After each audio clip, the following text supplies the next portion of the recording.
sequels are more important than fan requests. Hold on to your chair, cause talking poop takes you there. You might have to change into some new underwear. Talking poop. Hey everybody, and welcome to another episode of Talking Poop. I'm your host, Jason Bromley, and today we're doing another episode of our Halloween special. And this week we're going to be focusing on Halloween, the Halloween. Halloween night. A small American town. 15 years ago.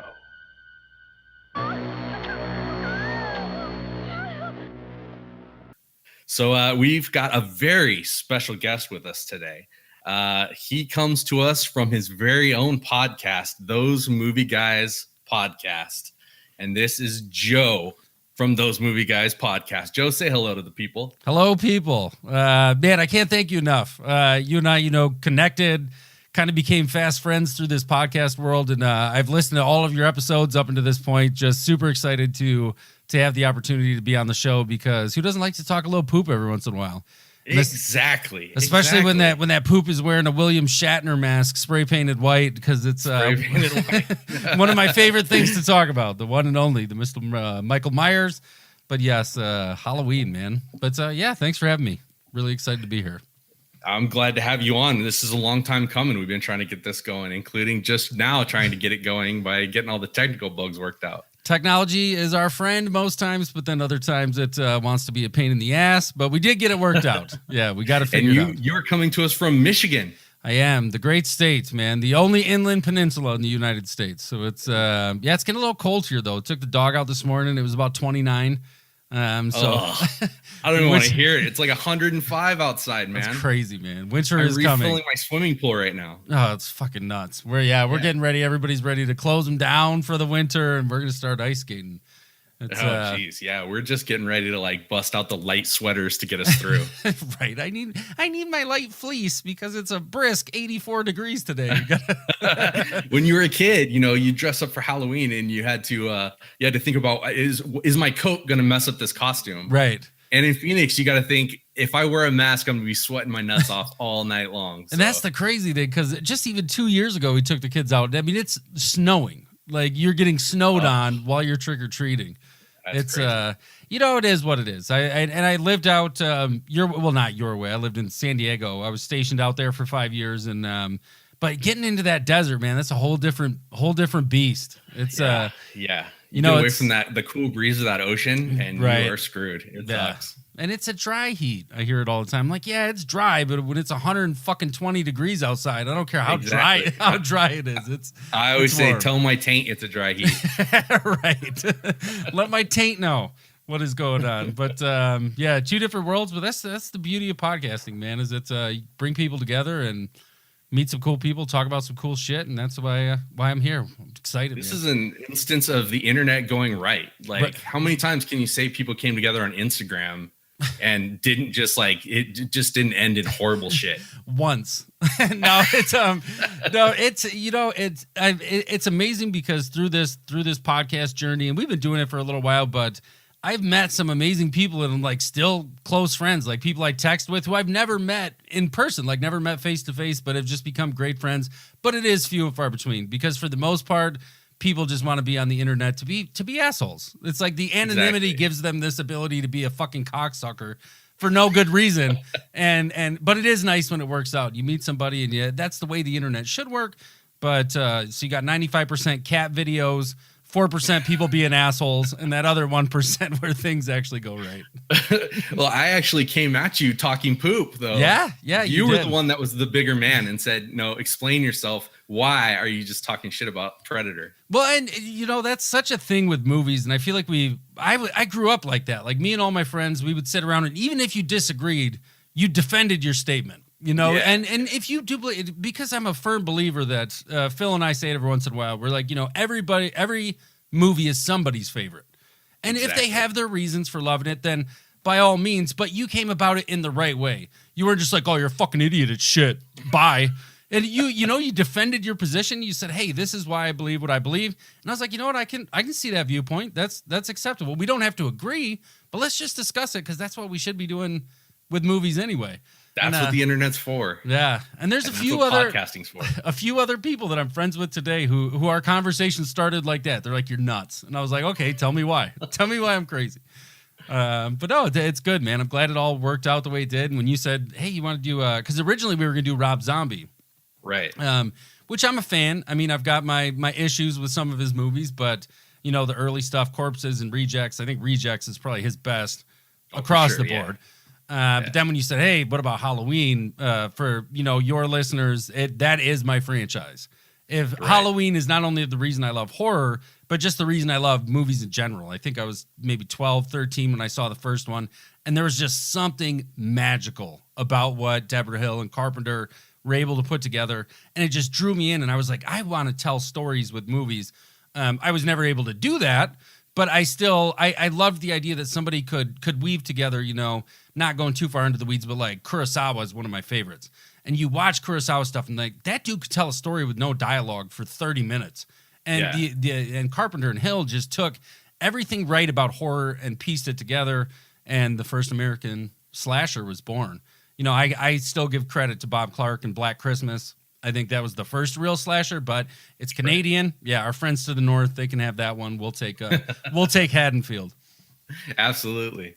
So for the longest time, it was the highest grossing independent film. Yeah, because they made it for like 300,000. I mean, they made it for nothing, and they took all. I say this a million times: limitations create greatness. Yeah, they force your hand. They really do force your hand in a lot of ways, and because it was up until the Blair Witch was probably, I would say, dethroned it because they made that for 30, and then Paranormal Activity was like $15,000 and turning hundreds of millions of dollars of profit. That's a good return on investment.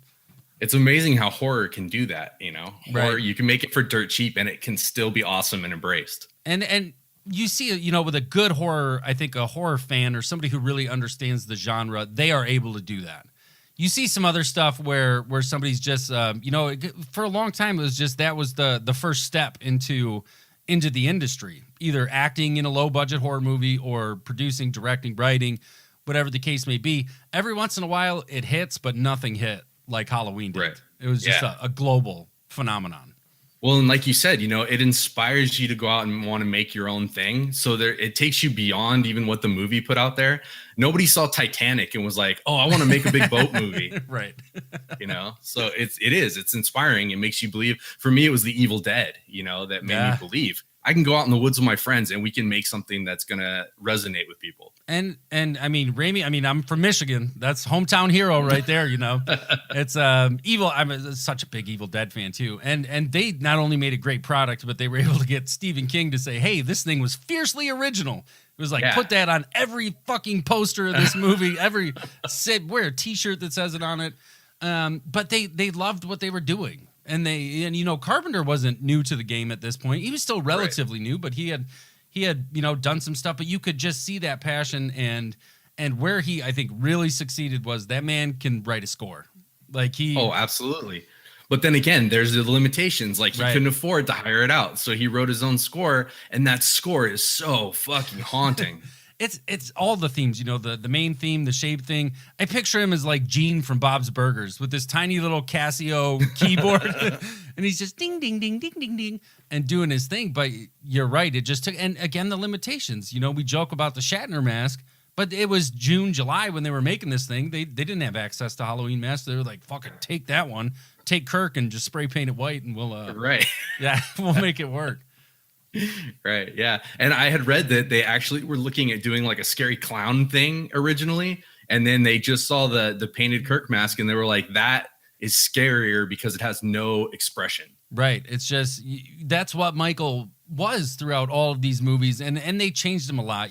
We could talk about 4, 5, and 6 and 7 and 8. I'll always watch them all. But I will not sit here and try to defend that they're great movies. Not like that first one is. But he really was just evil incarnate, and that was a lot of my problem with Rob Zombie, what he did. I love the second half of the first movie, the Rob Zombie movie, but I don't like you humanizing Michael to the point where I don't need a backstory. He is just this menacing presence that is always there. And of course, you got the great Donald Pleasance, who is just always a joy to watch whenever he's on screen. I spent 8 years trying to reach him, and then another 7 trying to keep him locked up because I realized that what was living behind that boy's eyes was purely and simply evil.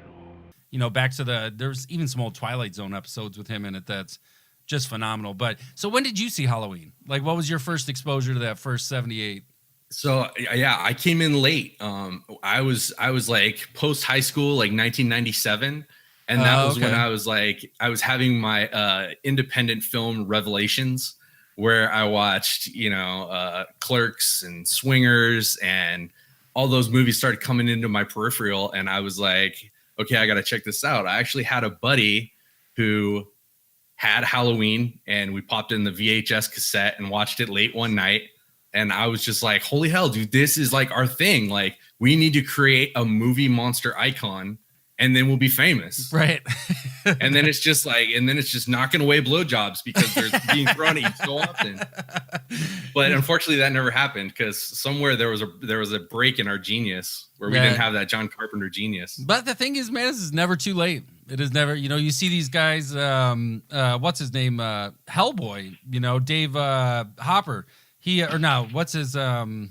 plays Hopper in the Stranger Things. Fuck, why can't I think of his name? I really like the dude. David Harbour, yeah. Yeah, Harbour. But I mean, he came in so late into the game, in his 40s when he first started. Sam Jackson, he's another one. So don't ever give up that dream.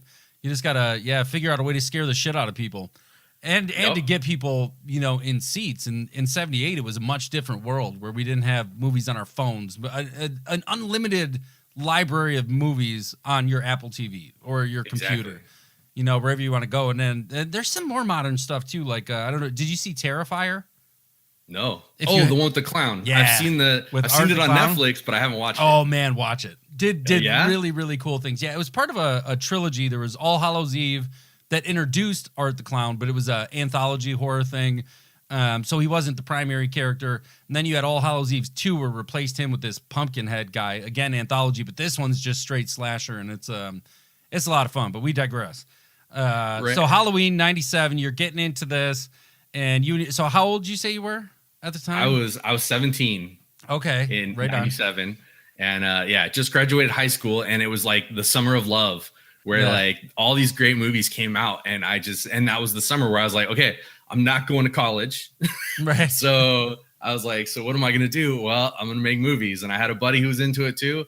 And so we started making movies, short films and stuff. Our first movie was a complete total ripoff of The Evil Dead. We didn't even try to make it different. Right. We just called it Book of the Dead and just like went out in the woods and like made a horror movie with running around in the woods with the camera going, And that view was so revolutionary, though. The first time you see Evil Dead, you get that, going towards the door. But with these movies, hearing you mention The Evil Dead and now Halloween, I think what really helped those two stand out is just amazing performances by your leads. Right. Bruce Campbell, the dude is undeniably, people love him for his charisma, but his physical acting is just bar none. He's just who amazing. Can grab himself by the hair and flip your body all the way over, right, and then lay there unconscious and smash teacups over your head. I mean, pulling yourself across the ground, with your arm, just the fingers kind of going out. And we would see more and more of that in Army of Darkness, and Evil Dead 2 is one of my favorites, and even the Ash vs. Evil Dead I thought was great. But in Halloween, you've got Jamie Lee Curtis. Now, granted, that's good pedigree right there. Like Tony Curtis and Janet Leigh. You're going to produce something that most likely is going to have the ability to act. But her standout, that performance as Laurie Strode is just so believable as Girl Next Door, from the babysitting. Then you've got, of course, PJ Souls, who I thought was a ton of fun. Totally. Throughout this whole thing. But that first one, I watched it once and then again and again. I've probably seen that movie 100 plus times. It's one that, I probably watch almost monthly. And not always sitting down watching it. I'll throw it on in the background, turn around, check it out for a little bit. But it is the movie that changed my life. Halloween was where I knew that, I often say, and I'd like to know your answer to this too. People are like, what's the first horror movie you ever saw? For me, it's always been, my answer is always the same. It was The Dark Crystal. Scared the shit out of me. Yeah, that is a scary movie. Like the Skeksis, you know, I was a kid. It came out 82, so I didn't see it till much later. I was born 82. But it scared me, but I knew that I liked that. I liked that feeling of fear. There was something in that, and I still attest to this day that I think we can feel fear as human beings stronger than any other emotion, stronger than love, you know, and there was something that drew me into that fear feeling. But I wanted to, you know, for you, what was the first time you were like, I like being scared. I enjoy this. It's funny. It was also what's considered a children's movie, The Never-Ending Story. Oh, yes. The Nothing scared the shit out of me. It was so creepy, man. And I mean, it was supposed to be like this fantasy story, but it's so dark. And the way that it's like, I can even imagine on the page where it would have been kind of light and fluffy, but like, there's nothing light and fluffy about that movie. No. And what scared me the most about The Never-Ending Story was actually when they, when the I think he was a knight, when he's riding between the two statues and the eyes are slowly opening and they're like, he's going to make it. And then boom. And then you see like skeleton in armor underneath there. But no, the Nothing's voice. Just that from inside the cave, Yep. Yeah, it was good. And then when the horse Artax dies, still makes me cry. Gut wrenching. Still makes me cry. I just hope it changes. Just please change that fucking scene. I would have saved Artax. I'd have pulled harder. You didn't pull hard enough. Yeah, you weak shit. Right. You're supposed to be a hero. Get that fucking horse out of the swamp right now. I saw that dude at a Comic-Con convention like years later, and like the only way you could tell it was him is because like the poster of Atreyu was behind him. Yeah, and he's probably still got that long hair, still riding that wave, got the necklace on. Yeah. I'm still out here doing it. But Halloween, I think, was one of the first real horror movies that I saw. My mom was not good about keeping us away from horror because I have old home videos of me and my brother, like 10 and 8, watching Friday the 13th. Like Jason Takes Manhattan and shit like that. But I couldn't get enough. I just knew like scary. But up until Halloween, that was the first time I looked at it like, this is not just scary. This is something different. Like this isn't just a slasher. They've created something here and there's an essence here that, you know, you're an artist. You're a creative guy. There's sometimes when things just come together and you can almost feel it's palpable. Like there's something special in the air, and I still feel that when I watch Halloween. From that opening crawl right until, you know, end credits, I'm still there. He essentially, Michael Myers essentially created the movie monster as we know it. Right. And all through the 80s, you had Jason and Freddy Krueger and all these epic characters that were coming out, and that became a thing. Like there's like slashers and ghost movies and monster horror, but like there was like creature monsters for a while, and Pinhead. We almost forgot Pinhead. You know, gotta have these Pinhead. Iconic horror movies. Where are these guys today? They're not making any new ones. No, the closest we probably got. I mean, Victor Crowley in recent years. You know, he kind of has that, but that walks that line. Is how do you get from indestructible evil incarnate to backwoods hillbilly cannibal movie, which is, you know, it feels a little bit different. You would almost put Victor Crowley with like a Leatherface. And I'm not trying to take away from Chainsaw, one of my favorite movies of all time. But that was a very different world. And like you said, the monsters beforehand, it was always very black and white and cut and dry. With Dracula, you knew who the bad guy was, who the good guy was. And then we had the nuclear films of the 50s. You know, Radiation's going to turn like Tarantula. That shit is so much fun if you go back and watch it. But it was a different world. And Michael was the first time, because even in Black Christmas, you know, you never see Billy. You just you hear him on the phone. I think you only get the one shot of his eyeball peeking through the door, which still scares the fuck out of me when he's like, "Hey, Agnes, it's me, Billy." I'm like, fucking creepy.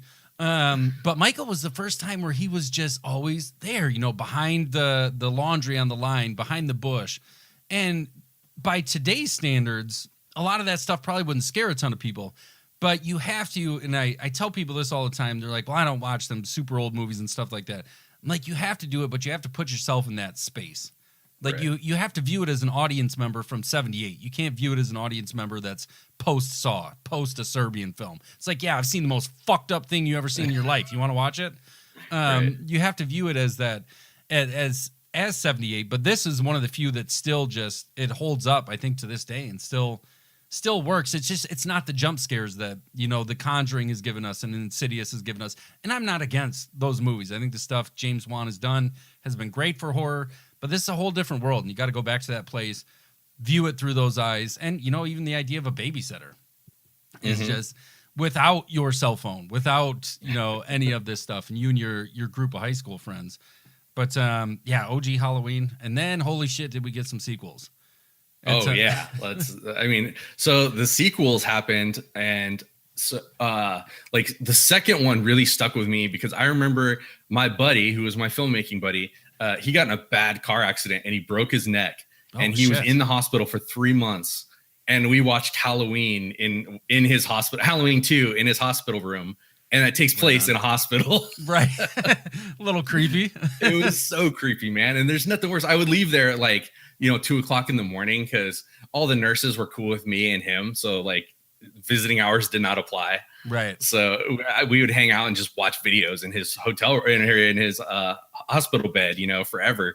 And so like leaving the hospital at 2:00 in the morning after watching Halloween 2 was a little rough. I can imagine. Yeah. That's and 2, we pick up exactly where we left off. And they used to do that, watching this whole Halloween season, going back watching a lot of Friday the 13th. They always showed you the end of the movie before leading you into the new one. And so we get that amazing exchange between Pleasance and Curtis. Was that the boogeyman? As a matter of fact, it was. Ding, ding, ding, ding, ding, ding. And then we open right up with this one. Jamie's now being taken to the hospital, and Michael is nowhere to be found. The thing with Halloween, though, that gets me every time is there's a different mask in every single one of these movies. And 2 was an interesting choice. And like you said, the whole thing takes place in a hospital. It's him at Haddonfield Memorial, I think is the name of the hospital.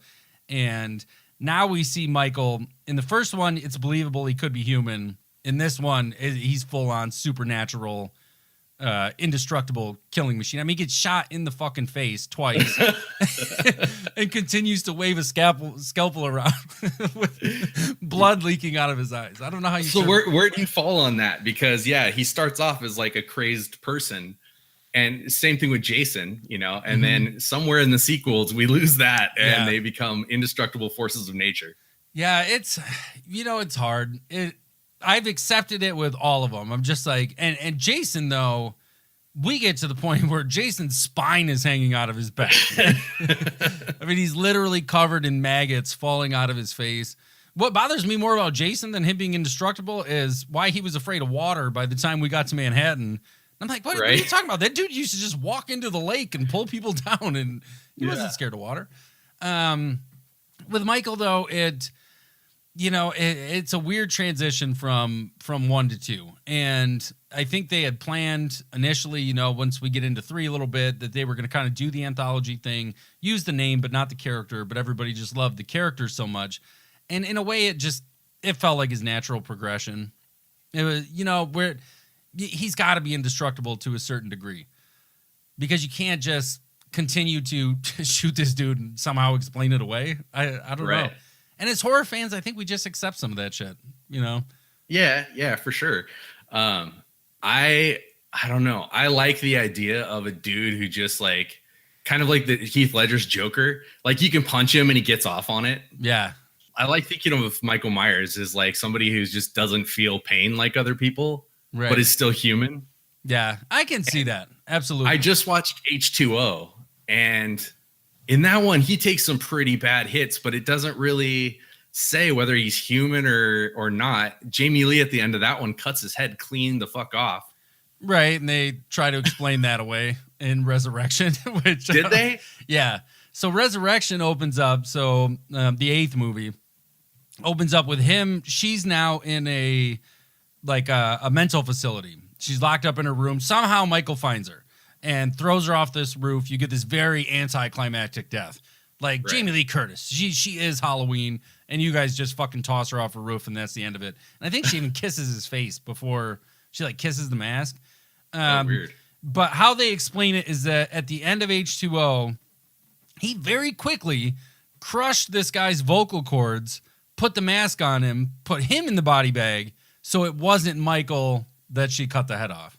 As one does. Right. As you do. Very, very quickly.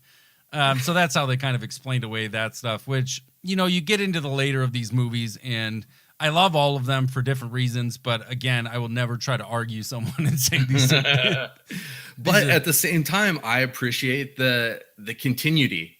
Yeah. That's something we don't have anymore with reboots. They just toss what they don't want and keep what they do want, and then you've got these alternate timelines and everything. It's killing me with like Batman and Superman. Like Right. they're just all over the place. We have 10 different versions of each character, And Batman is tough for me because even as much as I love horror, I'm a DC Comics fan. Like I still read, probably last time I picked up books, I probably had like 50 books that I picked up, but that was after like a month or two. But I read a lot of comics, and what bothers me with comics is that you've got this amazing source material. Like, why are you not using this amazing source material? Exactly. It's there. And with Batman, I mean, we've seen different Batmans. I get it. You might bring another actor in, but when you're fucking up who the character is at his core, especially with Soups, I'm like, dude, he's the Boy Scout. Like, he's a smiley, happy, I believe in everything. Like, I believe in the good of humanity. Right. And nothing against Henry Cavill. Like, I thought he did a fine job trying to play the character that it was. But a lot of the DC stuff boils down to like Zack Snyder. I was a big fan of, still a big fan of his Dawn of the Dead remake. But when he tries to do original stuff, it's tough. Sucker Punch was tough. 300 was amazing at the time. I remember seeing it in the theater and being like, look what they did. Like nobody's done this. But go back and watch 300 today. It might not be the same movie that you remember. And it's pretty thin. Yeah. And Watchmen was good. I don't even know how we got to DC. We went from Michael Myers to DC. This happens every time on my podcast, man. We wind up going off on these rants, and we don't even know how we got there. That's all right. It makes it fun. But yes. Oh, you said the continuity is what it was. So yes, the continuity of the story and the character, which only changed with the most recent one that just came out. But with him, in 4, 5, and 6. You have this whole idea of this like pagan cult and these rituals, the Curse of Thorn, that Michael has a handler who kind of deals with him. And now you've got the bloodline, because in 4, you've got Laurie Strode's daughter, who they tell her Laurie's dead, but I guess Laurie's been off at the school or whatever, having other babies, having Josh Hartnett's. And so you have Danielle Harris, young Danielle Harris, who's a standout in 4 and 5. But yeah, they give you this idea that Michael is controlled, and they've somehow found a way to tap into evil. And with Jamie's baby, now they've got the successor to Michael, who's going to be the new Michael Myers, I guess. And this was 95, I want to say, is when 6 came out. And the 6 is a really weird one in that there's 2 versions of the movie. If you get a chance to see them both, they're really cool. You got the theatrical cut and the producer's cut. They changed the producer at the end. I mean, changed like 45 minutes of this shit. It's a whole different movie. Yeah, it's really neat. And they recently released it on Blu-ray. But then with 7, with H2O, is when we were now living in the post-Scream world. So horror was very different, and we got Jamie back in. H2O feels very Kevin Williamson. Yes, absolutely. Which I like the dude, but you can see his hand, all over it. You can see it there. Hello, Cool J. Should have been called Michael's Creek. Right. I don't want to wait for my Michael to be over. You're right, though. I mean, it had that vibe. And the mask, they changed the mask like 6 or 7 times over the course of that movie. Like, if you really pay attention. Yeah, that they change it in movies, but in that movie, it changes during the movie. Right. Like, there's so many different masks. It was cool to see Jamie back. I love that they put her mom in it. Put the car from, that's the car from Psycho that she's driving. And I always thought that was just great. I didn't know that. Yeah, if you listen to the score really lightly in the background, you'll hear those strings from Hitchcock. Cool. Yeah, which was a neat thing. And, but even before all this stuff, we had the third Halloween. Now, you've seen Season of the Witch? I've seen parts of it. I've never seen the whole thing. I really recommend people watch this movie. People shit on it, and I don't know why. Yeah, I've heard a lot of bad things about it. Yeah, but as a standalone horror movie, it's weird. Like, it's really weird. This evil corporation, this corporate monster, is making these Halloween masks that kids watch this video that's going to come on TV. And it essentially melts this kid's head and turns it to insects and snakes. And in order to do that, they brought pieces of Stonehenge like over to this. Yeah, I mean, right? Because how else do you do it? I don't know. I guess that's how you do it. And they bring over these pieces, but it just has.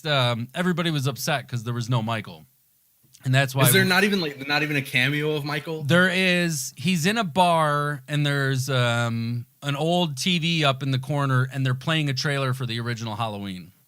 Oh, weird. Okay. And that's the only type of nod to Michael that you get in the entire thing. Yeah, so in this world, he doesn't exist. But the way I understood it was that they weren't sure if they were just going to keep the Halloween name, make a different movie. You know what I mean? Turn it into an anthology name. But because of the backlash from everybody who was like, where's my Michael Myers? Like, what is this? So with 4, they went to The Return of Michael Myers. And that's when we got him back, got our killer back, our friend. Inside every one of us, there exists a dark side. Most people rise above it, but some are consumed by it. Now, how do you feel about this Danielle Harris thing? Because we've seen Danielle Harris as the heroine as a little child.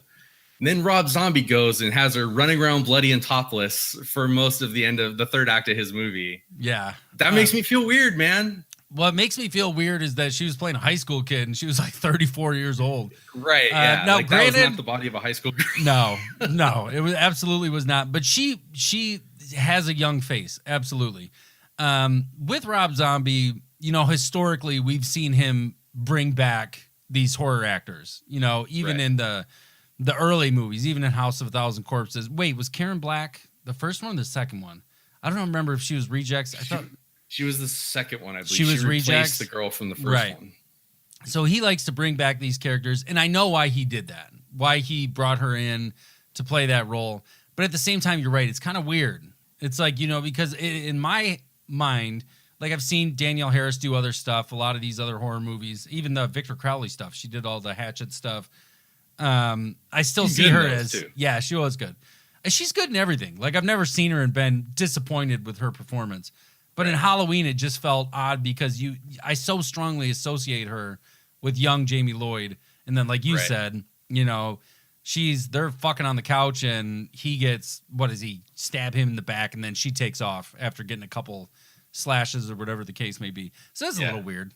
I mean, it's he drags her over to Laurie's house, right, or the house she's babysitting at, or whatever, and she's laying on the floor in a puddle of blood, screaming through the whole third act of that movie. Yeah, and they just keep cutting back to her, and I'm just like, oh, uncomfortable. And Rob Zombie likes to push the envelope.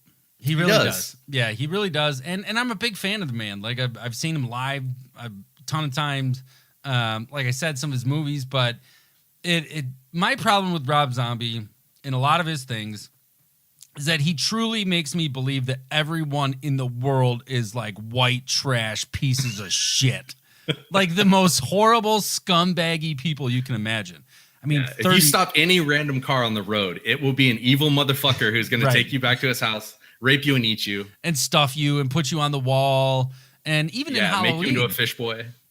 Even in Halloween, I thought what he did well in his uncut version of Halloween is he did make Michael scary when he killed Danny Trejo.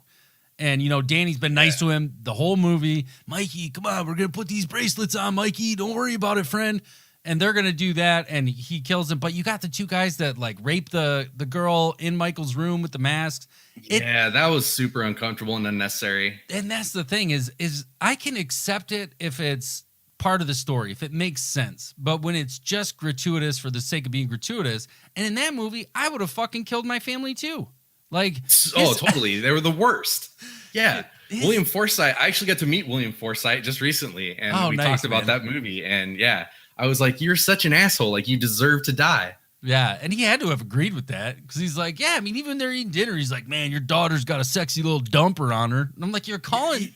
Seriously, so gross, dude. And he's great though. He was. He is. And he was really creepy in Rejects as well. Like when he finally gets them all tied up. And he becomes almost as psycho as they are.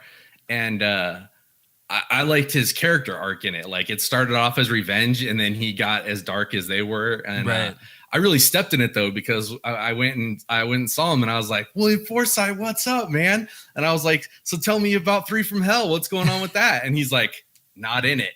And I'm like, oh shit. He's like the only dude that's ever met Rob Zombie that's not in that movie. That sucks. Yeah. Because he was so entertaining throughout all of that. I mean, even though he is this evil character, and that weird dialogue about Groucho Marx. He's like, that fucking hip swiveling Elvis Presley motherfucker took away all the spotlight from Groucho. And I'm like, okay. Or no, it was the other way, something like that. But anyway, yeah. The exchange, but he's always good, man. He's always entertaining. And yeah, Zombie, it seems like if you've been in one of his movies, you're going to be in all of his movies. Yeah, he's there forever. Yeah. Which is cool. I like guys that do that, you know. Sometimes it gets old. Like, I love Sherry Moon Zombie, but I'm getting a little sick of her being in everything, you know. And I think she's a great baby Firefly. But exactly. I don't Lords know. of Salem, though, trying to watch her for an hour and a half, that was rough. She to me just doesn't have the range that you need. And hearing him talk about it, and I've watched a lot of his interviews, and even talking about 31, he's like, oh, I just knew right out of the gate that she was the perfect character. I'm like, is she like holding back like the puss from you? Is it like when you're at home, she's like, you're putting me in this fucking movie or you ain't getting any. Yeah. Because Lords of Salem, that was a tough one too, man. In 31, even though I like what's his face that played Doomhead, Robert Blake? I think he's always good, and he was creepy as Doomhead. Like he made you very uncomfortable watching that character. But I was literally watching 31 and going, why am I not enjoying this movie? It's everything Rob Zombie. It's everything I normally love, but I don't like this movie. It just wasn't there. There was just something, we talk about that magic that they created with Halloween and with Rob Zombie. I feel like so much it's, he has to push the envelope as far as he can push it and make it, try to force you to be uncomfortable when the situations are almost comical at points. And it's like, well, this isn't scary or uneasy in any way. And you're lacking the Bill Moseley. Like, Moseley is such an amazing talent. Without him, Sid Haig's great, but without Bill Moseley, you don't have Houses or Rejects. I mean, he's Chop Top.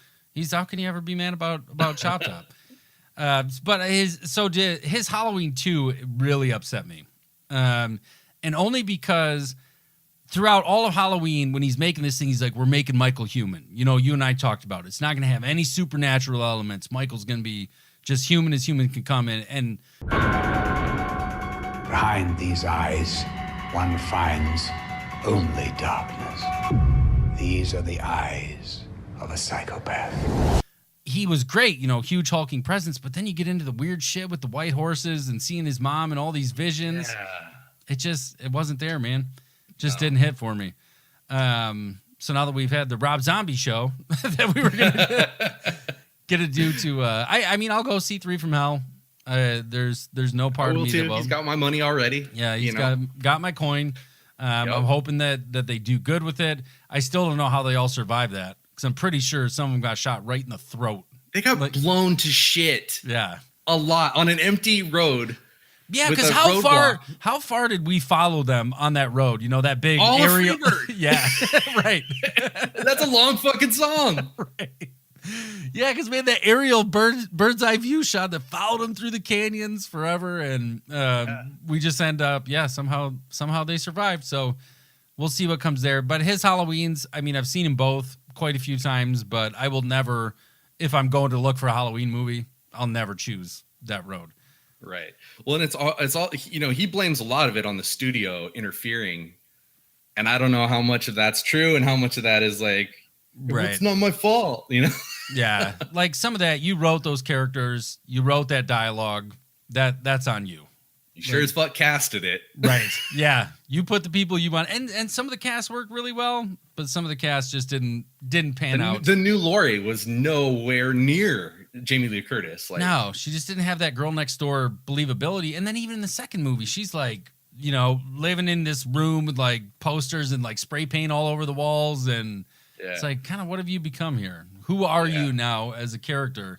But yeah, those Halloweens they are what they are. 4, 5, and 6 I'll always take. The Jamie Lloyd trilogy is some of my favorite stuff, but for a lot of people, it's they're silly. They're silly movies. There's really no other way to put it. Right. But you know, sometimes like you look at your own dick, it's silly too, but you're gonna keep playing with it. Like Exactly. I know you're funny looking, but I still like you. You're all I got. I don't got nothing else. I got no place else to go. But yeah, so the new one, you've seen the new one. yes, I went opening day, saw the new one. It was funny because I texted you that, hey, I'm at the theater, and you're like, I'm watching the last credit scene, man. Like, Right. I took the day off work for the new one. oh my God. Yeah, when I say Halloween is my franchise, I mean, it is my franchise. You don't fuck around. No, because I really wanted to see it before. I avoided every trailer outside of the first one. I watched the first one, then was done with any kind of, and even when we would go to the movies, Shane and myself, she'd be like, well, if a Halloween trailer comes on, you can just run out real quick and then I'll let you know when it's over. I'll come get you. Because I wanted this thing to be as fresh as possible. And, 40 years later, you talked about the continuity. This is the first time they scrapped the continuity and said, we're just doing a direct sequel to the original. Testing 1, 2, 3. We're on. We're here to investigate a patient that killed 3 innocent teenagers on a Halloween in 1978. He was shot by his own psychiatrist and taken into custody that night, and has spent the last 40 years in captivity. Hello, Michael. And so what did you think overall as you left the theater? All right. So I knew this day was going to come when we were going to have to talk about this. Oh, shit. Overall, I liked it. I Okay. did like it. I did have some serious problems with it, though, just like Predator. Like, Okay. you can't. So half of the marketing of the movie was we've got new writers on this. We've got guys that are passionate. The fans are writing it. Yeah. And so you're telling me this is going to be well written, and that's why this movie's better. That's why I'm going to go pay for another Halloween movie. Okay. And the same thing with the Predator. Like, you're telling me, Shane Black did it. It's the OG dudes, and it's going to be awesome. And then I'm watching it, and I had just watched the Rob Zombie trilogy, and I'm like, right away, I'm like, wow, the dialogue in this is so much better. It's so much more well written. People's are like, I care about these characters so far, and the way they're interacting just seems natural instead of this weird forced fucking thing that I hate with stuff like that. But then they make inexcusable choices that can't be attributed to anything other than lazy writing. Okay, give me some examples. Okay, here's a big Yeah. example. So Lori has spent her whole life apparently getting ready to become. She's becoming Sarah Connor, and she's just like getting guns, and she's setting her house up to be like this unpenetrable facility, and she's getting herself ready. She's learning like combat techniques and stuff like that. Right. And how great would that have been if they just showed her in the house and it was like chin chin chin chin chin. Chin, chin, chin, chin, chin. Doing fucking push-ups on her bed, pushed over, pull-ups, just doing pull-ups and shit. Yeah, killing it. I've waited for him. Okay, all right. So go ahead. Okay, please. so the first thing I thought was, if you're gonna be a badass, you should probably tie your hair back because it's all in your fucking face. But even I'm like, okay, that's a Jamie Lee thing. Like, the Activia is really making her hair look beautiful, so she didn't want to. Right. She didn't want to fuck that up. But the first scene that bothered me is like she's planned this whole time, and Michael's getting transferred the night before Halloween, or was it? It might have been Halloween night. I can't remember. But he's getting transferred from his cozy little psychiatric facility, which didn't look that cozy to me because they had him like chained down to the fucking cement. Yeah, they did. They were on blocks and they had the perimeter around it. Like, do not pass like, this don't line. step into the circle. Why would they even let people in there if you're not supposed to step into those circles? Like, shit. Right. Yeah. I get some of that. But I was cool. I was on board until that point. All right. I'm Okay. like, yeah, this is cool. This is awesome. So Jamie Lee decides to post herself outside of the mental institution, and she's got a big old fucking like 350 Magnum in her hand, Right. 357 Magnum, and she's gonna take Michael out with that. And she starts crying, and she can't bring herself to do it. Right. And I'm like, okay, I get like maybe I don't buy that she is that set in her mind that she's gonna like doomsday prep the shit out of this thing to do this thing, and then she's gonna puss out at the last second. But yeah, and see, I saw her as a the way I viewed it was she was so mentally broken, and I think seeing him took her back to 78. Like, no matter how prepared you are, like imagine, well, that wouldn't be a good example, but I don't think any level of preparation can get you back to that place where you see it. You know, and that's another horrible example. I almost made a Auschwitz comparison, but I don't think that's the best way to go. But you know, it's okay. So I was a Navy guy, and I knew a lot of these World War II guys, met them throughout different courses, spent some time in Pearl Harbor. And even though they would try to mentally prepare themselves to go back, you know, it had been such an extended period of time. You're talking 30 years, 40 years, 50 years since they've been back. When they go back to that place, it just something triggers. It's like being there. And so that's how I saw her in that instance. And she was trying to calm her nerves with them like little bottles of booze or whatever she was slamming. Right. Airplane bottles of booze. Like, did she take a flight recently? Right. She should have been doing like lines of Coke, like just hyper, like ready to go. Monster drink and cocaine and just just straight hits off the pipe. Mainlining it. Yeah. Just right to the face. But to me, that you know, even when she describes it later on in the movie, she says, I saw the shape, which I thought was a great nod to the original movie. She's like, I saw the shape. I feel like she couldn't do it because at that point, and she, you know, you read these stories about people who are these crazy doomsday preppers and shit like that. I think they're super comfortable in the confines of their home. She was now exposed. She was kind of naked to the world out there in this instance when she sees him. And maybe I'm just making all this shit up to justify it. I don't know, but no, you're making a valid point. But here's my other problem with it is that like if she's such a planner, what was her fucking plan? Because he's already on the bus, right? And she's outside of the facility. Is she gonna drive up next to him and like hope that it goes through the window and gets him? Like she's seen a lot of horrible shit happen to this guy and him walk away from it. Right. So why was she not out there with like a sniper rifle? Which would have made more sense. Away. Yeah, would have made more sense, but then we wouldn't have had a movie. It would have just everything. No. See, that's lazy writing because if you say we wouldn't have had a movie, no, we would have had a better movie had we thought of a way to make her snipe him out and then something. Or maybe bad happened. Take the shot and miss, but then does that pull her off the board? So yeah, I mean, you're right. There could be something there. But to me, that was such a small component where I just viewed her as this was an opportunity for us to expose her vulnerability. Even though on the outside she looks super strong, on the inside she's still a very broken human being trying to deal with this tragic event that happened to her. I was at first, I was with you on that because I was like, yeah, we need to see how broken she is. That she comes and she has the opportunity and then it doesn't work out. But I felt that they then reiterated that scene when she went to dinner and fucked up her granddaughter's like special dinner. Right. Just started pounding the wine. She's like, I'll take that. Yeah. Mom, I thought you quit drinking.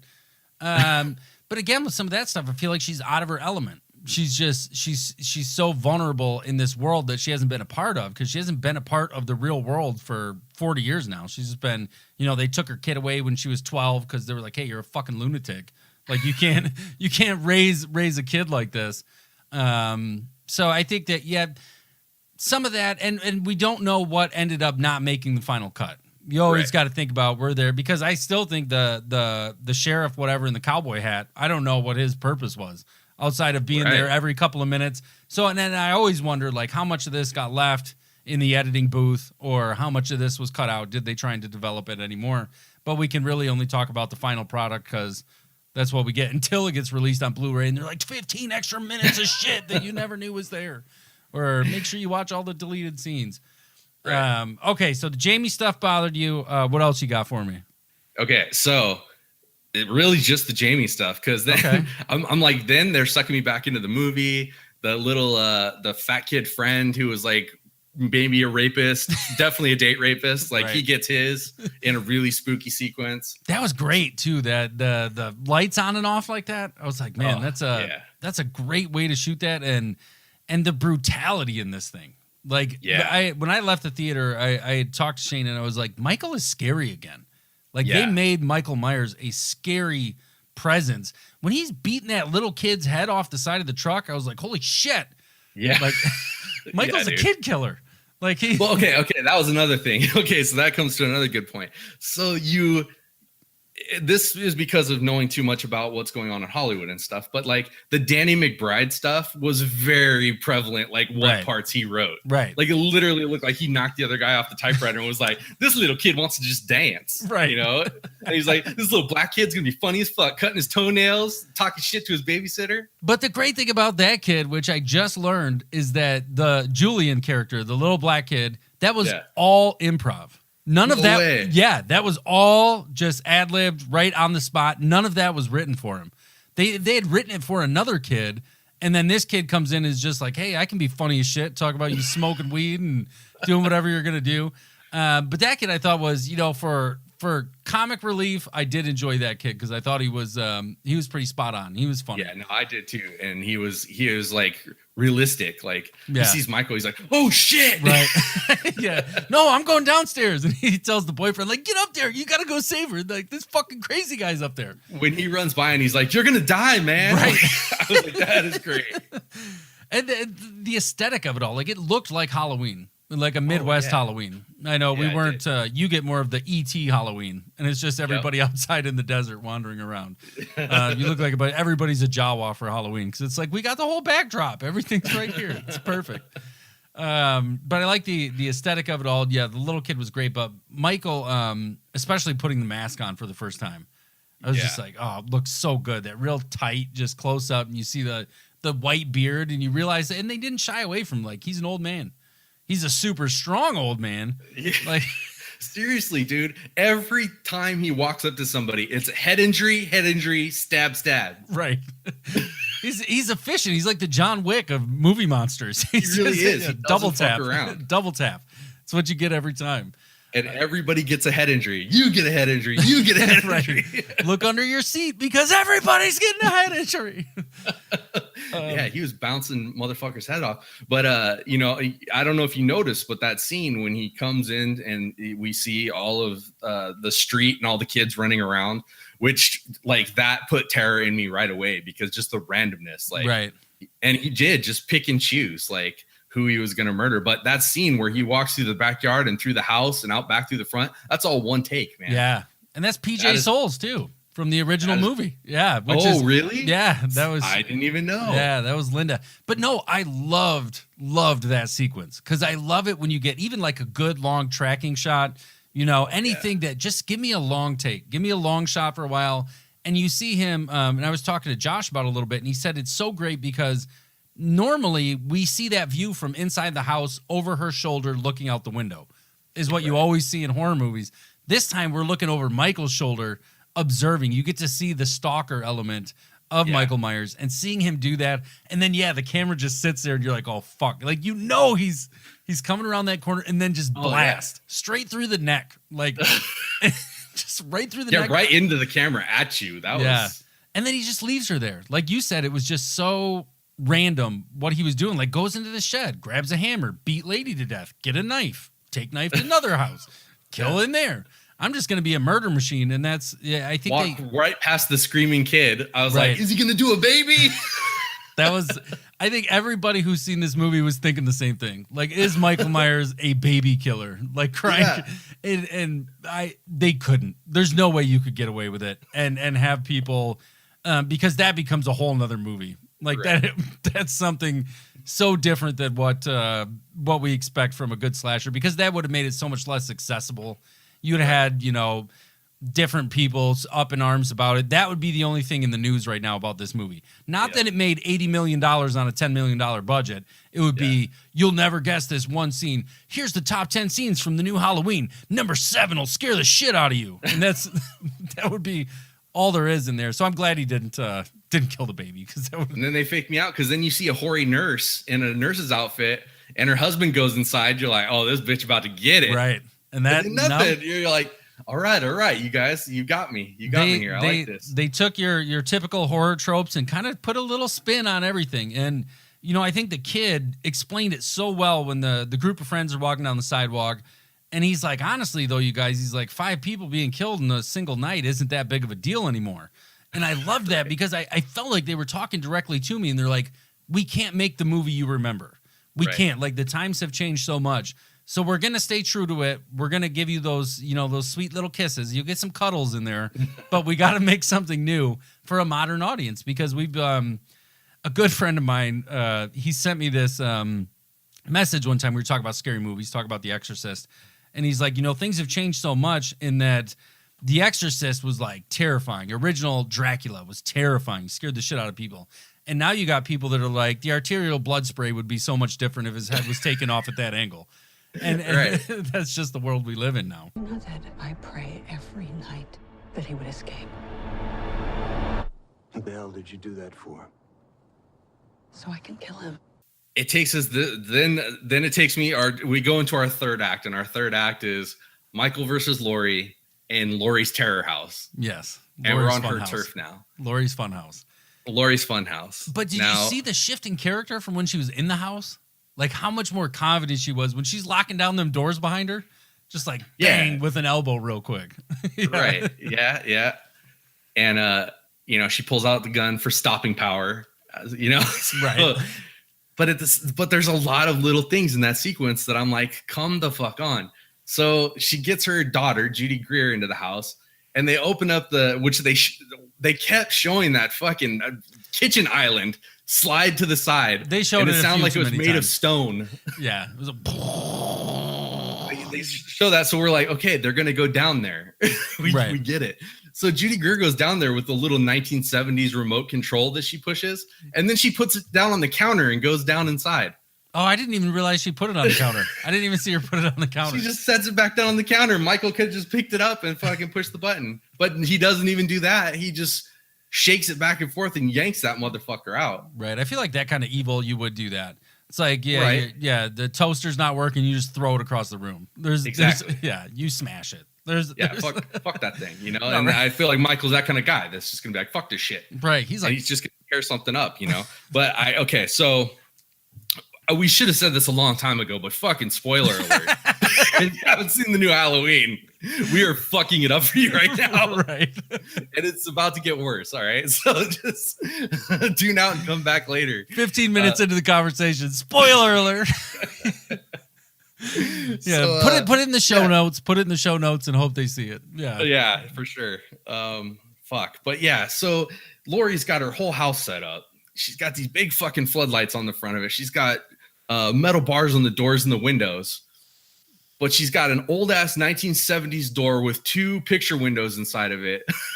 Just big enough for Michael to stick his fucking hands through and choke her out to the point of almost killing her.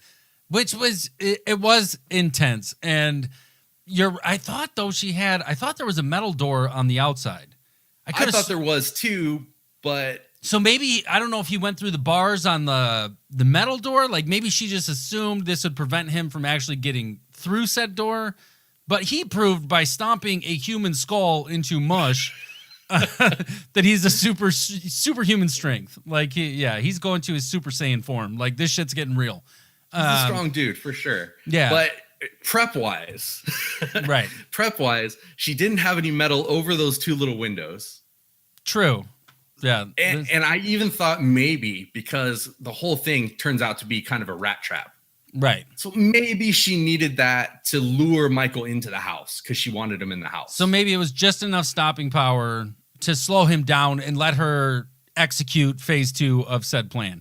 Because you're right, the house, there was no traps really outside at all. It was just I would have had bear traps and all kinds of shit outside. Yeah, it was primarily just for like line of sight. But I feel like you're right. She needed to get him inside in order to truly stop him. Because she could have been all them guns she had, she could have been just shooting through out the front door, put a little window, just like a little flappy door, shoot him right in the gut. That's it. Have a metal reinforced door with a little peephole for the shotgun. Right. Yeah. And again, like I can understand. Well, you're like, well, if she blows away Michael in the first couple seconds, that's not a very climactic ending. But you know what? If we got to work through that. Right. Let Michael get shot in the guts and then he keeps on coming. But is this relationship almost like a Batman Joker relationship? I don't know, what was it in No Man's Land?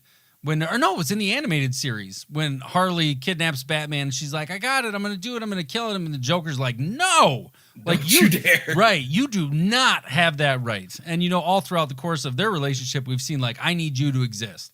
You know, we need each other to exist. And, you know, Jamie and Michael kind of have that same relationship. Is why was he continuing to find just her? Yeah, he was killing and splattering on that path, but Final Destination was very clear. He was trying to get to Laurie Strode. So, well, and I had, up until just recently, I thought Laurie was his sister, and that was the reason he's got such a hard-on for killing her. I just found out that's actually not necessarily a thing because this movie threw out those tropes. Yeah. Everyone in my family, like, turns into a nutcase this time of year. Yeah, I mean, your grandmother is Laurie Strode. She was almost murdered. Wasn't it her brother who murdered all those babysitters? No, it was not her brother. That's something that people made up. This movie threw that out the window in that, because in all the other movies, they lead you to believe that Laurie was a baby when he killed Judith. And that's when Laurie went to the Strode family. And so that's how she ends up with the Strodes, because I guess the parents couldn't, I don't know where the parents went, like his mom and dad, because they could have still raised their baby. I mean, their kids locked up. Because they weren't killed in the original, right? That was the Rob Zombie remake where mom and dad, or mom didn't get killed, dad did. Yeah, this was just them. They just find him on the sidewalk and they're like, Michael? And then they take the mask off, cut to 15 years later. Michael's now 21, knows how to drive a car. He's getting out of Smith's Grove. Because, it wasn't until the remake where he ends up killing them. Well, she killed herself, Sherry Moon Zombie. She was watching the home videos and then shoots herself. But he killed, but I don't even know if that was his dad. Because that was the stepdad. Right. That was the stepdad. Because, he was talking about fucking the daughter, which would be really weird if that's your own kid. But it was weird anyway. But would not surprise me for a Rob Zombie movie. Like no, he's fine with that. So no, in this one they get rid of that, and they even address it when the kids are talking. They're like, "Hey, wasn't that her brother or something?" And she's like, "No, that's just something somebody said along the way." Right. And so you're the expert on the first one. Why did he have a hard on for Laurie in the first one then? Because that was the whole well, they lead you to believe it was the sister thing, but it just I don't know if they ever really put that out there, because they didn't establish the sister until the second movie is when they said, it was the sister. And I mean, he saw her because she dropped off the keys, the Strode realty keys. So I don't know, for the Myers house, because her dad was a realtor trying to sell the Myers house. And she had to drop off some keys or some shit. And he sees her through the window. So I don't know if he just made an association between the two. Hey, this woman is somehow now connected to me in some way. But I think it was just, like we said, they made the movie for $300,000. It was just like, because the original title was The Babysitter Murders. And really? And which I love that they called that out in this one. They actually called that string of murders the Babysitter Murders. The Babysitter Murders, yeah. But in the first one, they were going to call it that. But then Deborah Hill and John Carpenter, they were like, nobody's used the title Halloween yet. Like, let's snatch that up. Let's use Halloween. So I think it was just supposed to be, because I mean, at 78, that's what high school girls did, for extra money. Right. You weren't working at McDonald's and shit like that. You took a job babysitting. The community was much tighter. And so they just had to put the babysitters out there. She's the perfect girl next door, perfect final girl. And I think that's just how it came to be. There was no like true rhyme or reason for him to stalk her and kill her the way he did. And probably somebody's listening, but like in some novel somewhere, in some fan fiction, they fucking explained it all. But that's my understanding of how the first Halloween worked. Okay, so we're back in the death house. Yeah, so we're back in the death house, and I felt that the death house was very ill-conceived. She had some really good lighting set up on a generator for the outside, but then the inside of the house was pitch fucking black. Yeah. She's going around from room to room. She bought the wrong house if she wanted to have it be able to seal off properly, because a lot of times her back was vulnerable to an open room. Right. And I was like, oh man, she's not clearing these rooms very, very well. And that's she would hit the little doors behind her to kind of prevent the people from coming into the bag. Yeah. So that was good. But like, I noticed like there's a point where like she's going in a door, there's a door behind her. Right. Michael Myers could actually like gone through there. Actually, in the trailer, we get a shot like that where we see Michael Myers take out a cop in a kind of a doorway like that. See, I didn't but watch then the that trailers. wasn't in the actual movie. Yeah, I didn't watch the trailers. I only watched the very first one, and I don't think it was in that one. And with the lighting stuff, I actually thought that was great that they put that in there, because I've always believed if I was in one of those situations in my own home, comfortable where I'm at, I'd want to be in the dark, because it. They don't know it. Right. You know, and Michael had no idea of the floor plan or any of that stuff. If she can kind of move in the shadows, she becomes predatory in a way and is able to sneak around more effectively, as opposed to like, let's put huge floodlights inside the house. Now there's nowhere for her to hide. So I actually liked that. I was like, yeah, that makes sense. If all right, so it's me. I'm overthinking it. But like, look at like Silence of the Lambs. That's so scary when she can't see anything and he's got the night vision goggles and he can see. Touching her hair and shit. Reaching out. So like, what if she Michael Myers? That would have been awesome. She's now the shape. She is. What if she got a mask and put that shit on? That'd be amazing. Rolling around. Even though it sounds like you haven't seen the 8th movie, so there is a fight with. Oh, no way. With Michael Myers fighting Busta Rhymes wearing a Michael Myers mask. Fuck yeah, dude. And that is a real thing. I'm seeing that the second we get off this podcast. Oh, man. Do not set the bar high. Just set it as low as possible. You just set it too high. You said Busta Rhymes, and then you said Michael Myers fights a Michael Myers Busta Rhymes. Yeah, and Busta Rhymes does like martial arts. It's not Holy shit, dude. It's not even just a fist fight. It was almost how I felt in Freddy versus Jason, where Freddy somehow knew jujitsu and all kinds of martial arts. Oh my god!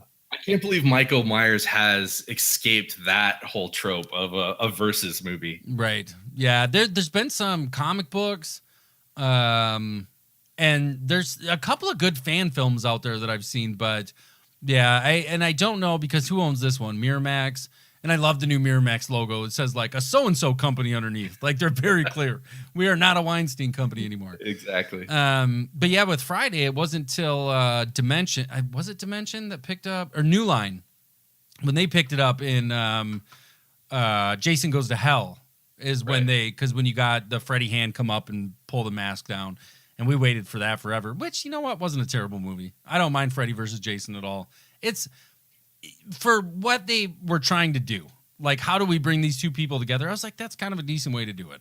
Yeah. You know, everybody's forgotten about Freddy. All the Elm Street kids are dead. I'm going to send Jason out there to do his thing. And some great deaths in that one, too. There are some great deaths in that one. Yeah. When they're in the only problem I cornfield? really had with that one was just the kids in it. Like, I hated them so bad. There was a lot to hate. Yeah. But Jason stabbing the fuck out of that guy with a machete, then folding the bed in half and like snapping his back in half. It's like, that's the Jason Voorhees I like. Hell yeah, man. And as for a while there, they were going to do Jason versus Freddy versus Ash. And I could have totally got behind that. Yeah. I'll take Ash in anything. There's a comic book series that has that. That's pretty sweet. Yeah. I've read a lot of the Evil Dead comics. I didn't read that specific crossover. I've read some of the old Nightmare comics, which were kind of goofy. But I would take an Ash versus anybody. I mean, seriously. Really. Ash versus Regan. Like, I want to see that. He just comes in and boomsticks her right in the face. And Exorcist over. Just, yeah, get Chucky with the chainsaw. Let's do it. Let's make it happen. Oh, dude, I would love to see Ash just nut kick, stomp freaking Chucky, dude. Right. Yeah, some good one-liners in there. Yeah, how do you feel about that new Chucky with the AI, the Child's Play? All I've seen is just that the picture, the image, the poster, and it looks like that little my buddy that you had when in the 80s. Yes. Oh, it's my buddy, creepy, dude. I took my brother's My Buddy. This is no shit. The honest to God's truth. I took my brother's My Buddy, and so I shared a room with my brother, and then off the same hallway, two of my sisters shared a room, and I buried his My Buddy in their closet. And my logic was, I'll hear them dying. Like there'll be there'll be screams, and that'll give me enough time to get down the stairs and out the house before my buddy comes after me. Because yeah, my buddy was no bueno. No, dude, and I can get behind that theory, that logic, because I slept in a bunk bed, and there was an access door to the attic in the wall. And so my sister had to sleep right next to that access door to the attic. And I was like, I'm going to hear her get munched and then I can jump off the top bunk and get the fuck out of there. Right. You got to plan, man. 10-year-old brain only works so many different ways. Like, well, I was probably 7 at the time. But yeah, you got to figure out a plan. What's the best plan you can come up with and make it happen. When you're 10, there's no loyalty to anybody but yourself. Yeah, I'm getting out of here. If the last fucking ding dong is in the cupboard, you will fucking eat it if you're not hungry, just so that you can get that goddamn ding dong. Right. Leave the wrapper out where someone can see it. Like, yeah, the little tinfoil, dude. Just leave it on the counter so somebody knows. I'm not gonna wipe that chocolate off my face. You're gonna look at me and know what I did. This is my house. Yeah.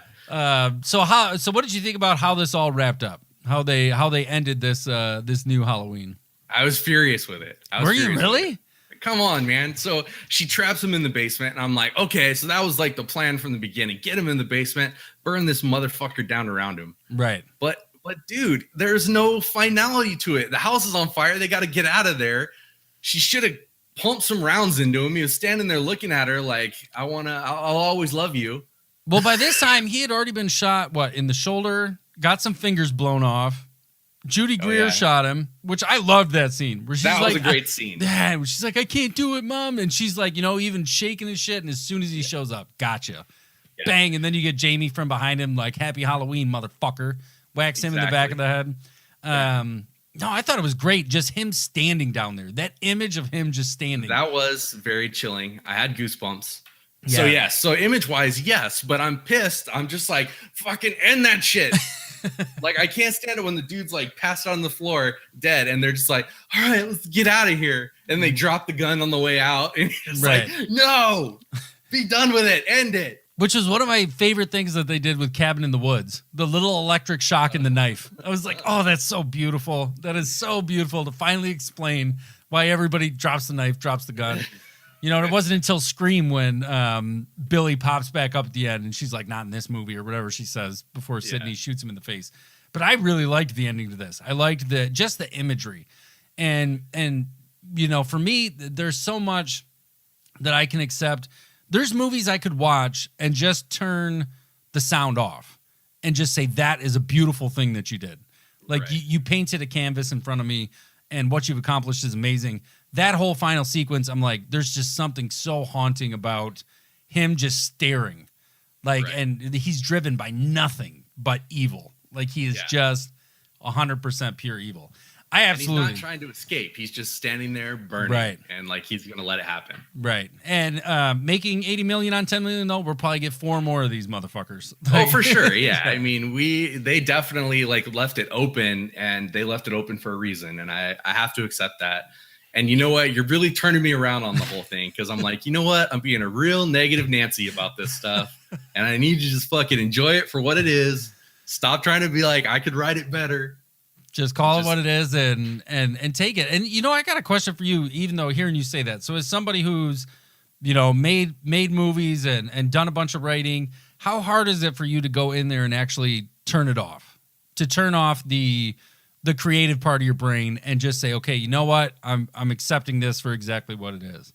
I really try to do that the first time I see a movie. And if a movie's great, I got to see it twice because I'm going to go in there and watch it once and just try to enjoy it. Then the next time I can fucking be a whore about the lighting.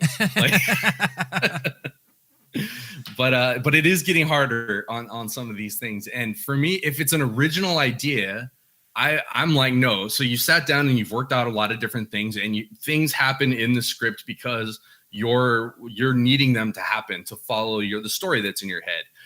And so for an original idea, it's so much easier for me to just sit there and accept the decisions that were made. Right. But when it's something like a Predator or a Halloween or a Freddy or a Jason, I pick it apart because I'm like, there's a Bible to go to for this stuff. Right. If you just stick to that fucking Bible, like, you need to think about this, be like, okay, this is the scene that we set up. How can we make it even more intense? How can we make it even more scary? And I feel like they stop at step 1 instead of pushing it to step 3 and actually challenging themselves to work out all the problems. But do you feel like you could hit a roadblock or doing that, or not even a roadblock, but you turn into Rob Zombie? Where you're like, how could this be more fucked up? How could this be? That's the thing, is because then you get 31. Right. Where you're like, you're doing paint by numbers myself. Right. Right. And Tarantino's fallen into the same thing. Like, I feel like Kill Bill was paint by numbers, Tarantino style. Oh, see, and but I'm a huge martial arts guy. Like old Shaw Brothers stuff, all the old stuff like Shogun Assassin and shit like that out of Japan. I absolutely love. So the fanboy in me can look at Kill Bill and say, I know what you like, putting Gordon Liu in there, Sonny Chiba. Like, you know, it's a fan service. It's somebody who loves martial arts stuff. See, and I was more bothered by stuff like Inglourious Bastards. I just didn't see what everybody else saw. Hateful Eight, I really enjoyed. I was like, you made a cool movie in one room. Like, good job, man. And some of the, I was able to see it. I don't remember what did he shoot it? Like 63, some of the bigger shots. Yeah, it was like 73 millimeter. 73. It was huge. Yeah, and I was able to see it in an IMAX, and I was like, that's fucking cool. Like, that's really pretty what you did there. But with Tarantino, the same way I feel about, you know, talk about people who have fallen to the wayside. One who I absolutely love, I know you love. I just went and saw Jay and Silent Bob Get Old. But Kevin Smith, I mean, stuff like Yoga Hosers. It's with him. And he should have been embarrassed to put that out. That was tough, man. And I like Tusk, but I liked Tusk a lot because, in my eyes, Michael Parks is one of the greatest actors to ever do it. Like when that guy's on screen, I'm, you know, in Tarantino stuff for the couple minutes he's in from Dusk Till Dawn. Like, hey, give me a bottle of that hooch over there. Oh yeah. And you know, in Kill Bill, but him and Tusk was great. But Kevin Smith, you know, dude started smoking weed and started making some weird movies. And Yoga Hosers is tough, but what made Tarantino and him, in my eyes, so great is their dialogue. Like they can write dialogue that David Carradine giving that Superman monologue is just that's money. That's 100% grade A beauty from start to finish. And even Kevin Smith, you know, his pop culture writing in Clerks 2, and Shane had never seen any Kevin Smith movie before we went to see the live show. So I was like, okay, you got to watch Clerks, Mallrats, Clerks 2. I gave Phil my copy of Dogma, so I didn't have that here. And then I was like, you'll just continue on to watch Jay and Silent Bob Get Old. But what made them so great is the dialogue.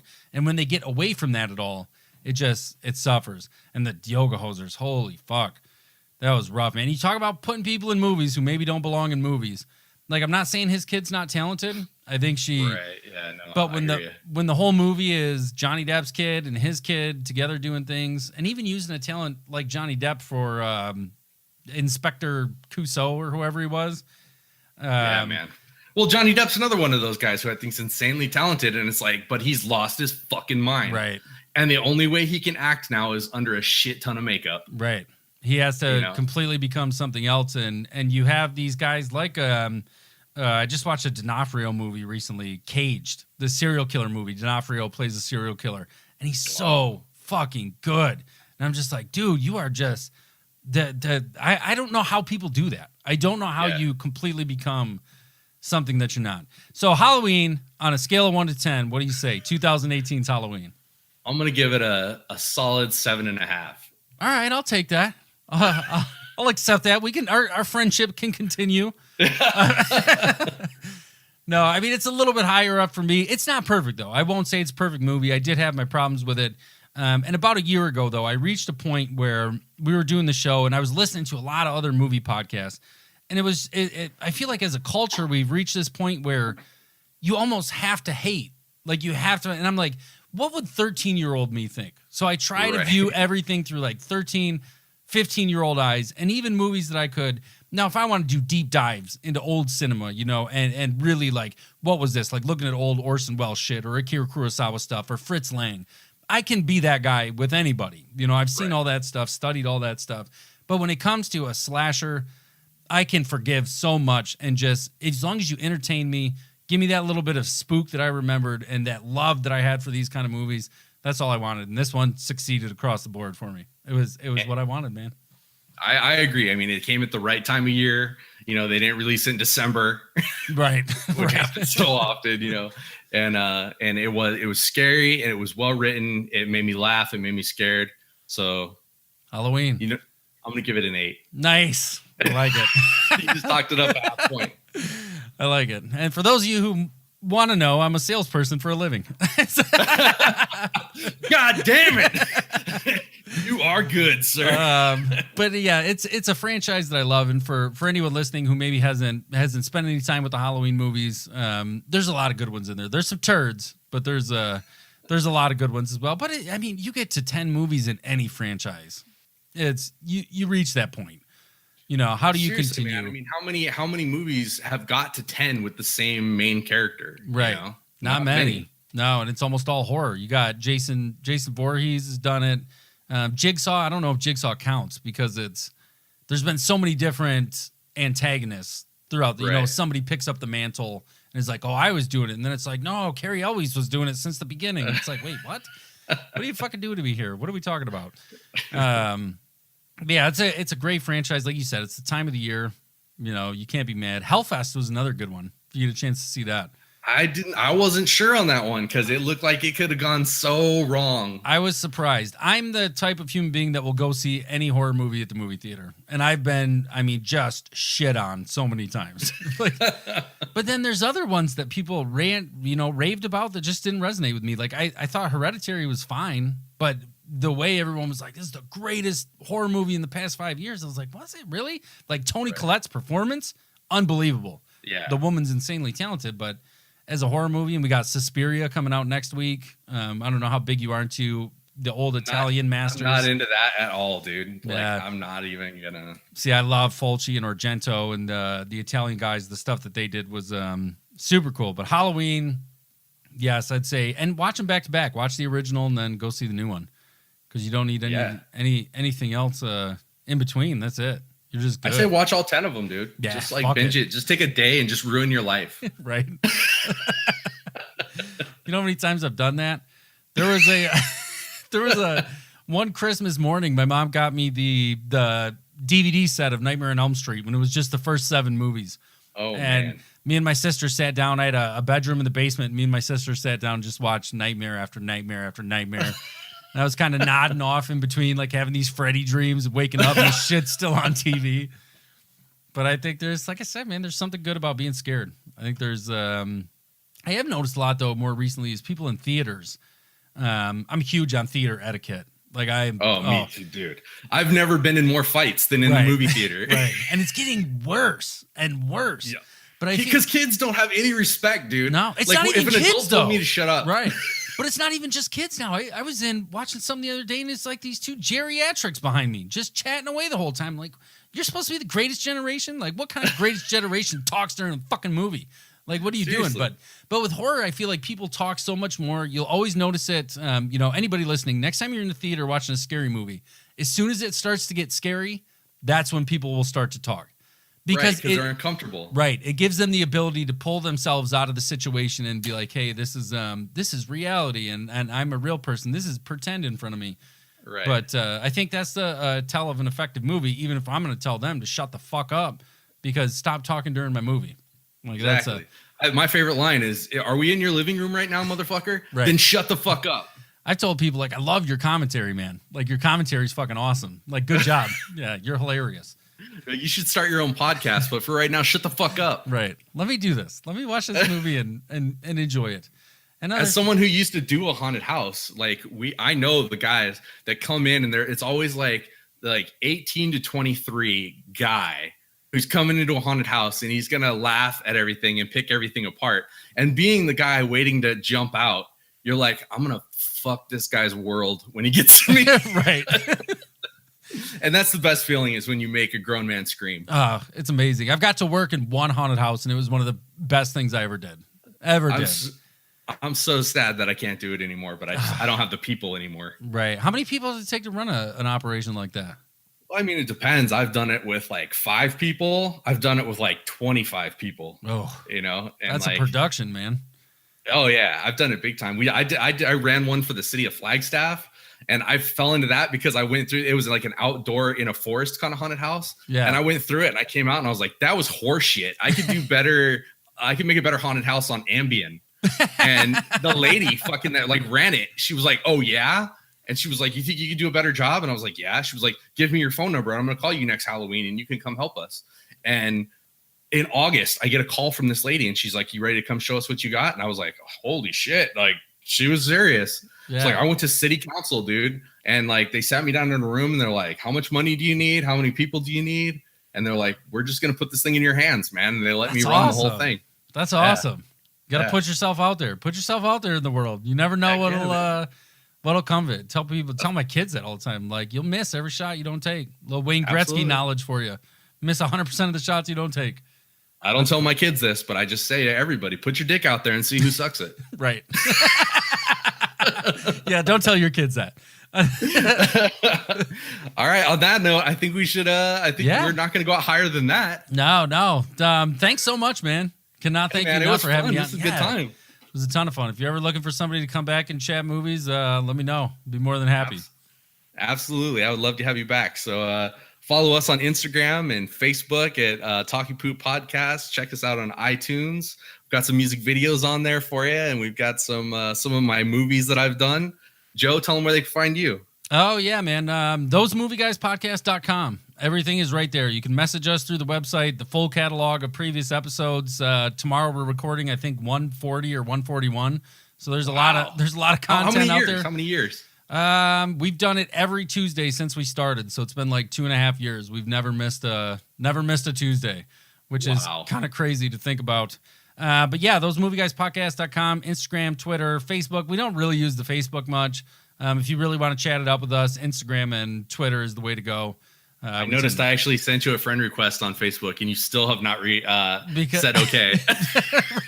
I'm telling you, I'm barely on there. The only reason I got back on Facebook, I was off it for a while because it was just detrimental to my mental health. I was just like, there was so much negativity. But I got back on because so many people for the show, for the podcast, that's how they communicate and want to connect. So I did it that way. But yeah, man, check us out and let us know what you think. We do a little movie show. It's like I said, we every movie is somebody's favorite. So we try not to be have a pompous air about us. It's just let's talk about movies and have fun. That's what I love about you guys. You guys are so positive, and you help my negativity turn around. So it's good. Do. Like a Care Bear for movies. Got a little film reel on here, and I just shoot my Care Bear love. You are my Tyler Durden for sure, because you're my spirit animal. You have a Joker tattoo. Your son is named Logan, and I'm sure it's after Wolverine, as mine is. Absolutely. Absolutely insane. All right, man. Well, thanks a bunch. It was good times, and we're going to do this again soon. Sounds good, brother. All right, man. For all you people out there in podcast land, thank you for listening, and we'll catch you next time. Bye.